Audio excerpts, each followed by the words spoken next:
இவ்வளவு நல்ல பிள்ளைங்களை வளர்த்து அந்த அம்மா அப்பா எல்லாம் இங்க அனுப்புறாங்களே சார், எங்க பிள்ளைங்க அப்படி இல்லையே ஏன் சார் அப்படின்னு ஒரு வெள்ளை அமெரிக்க தாய் எழுந்து என்னிடம் கேள்வியை வைத்தாள்.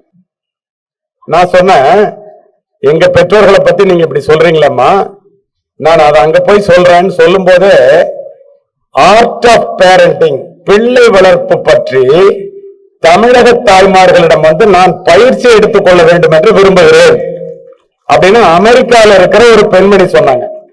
எனக்கு மகிழ்ச்சின்னு சொன்னேன். அடுத்த ஒரு கேள்வி அவங்க கேட்டதுதான் முக்கியம். Why, what is the reason behind it? எப்படி அவர்களால் மட்டும் இந்த பிள்ளைகளை இப்படி வளர்க்க முடிகிறதுன்னு சுந்தர் பிச்சையில இருந்து, சத்யாநாதன்ல இருந்து, சிவநாடாவில இருந்து அந்த மாதிரி உதாரணம் சொல்லுது.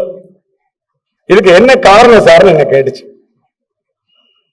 உங்களை போன்ற ஒரு ஏழை குடும்பத்திலிருந்து வந்தவன் தானே நான். அடுத்த நொடி அந்த அம்மாவிற்கு பதில் சொல்லேன், ஒரே காரணம்தான்.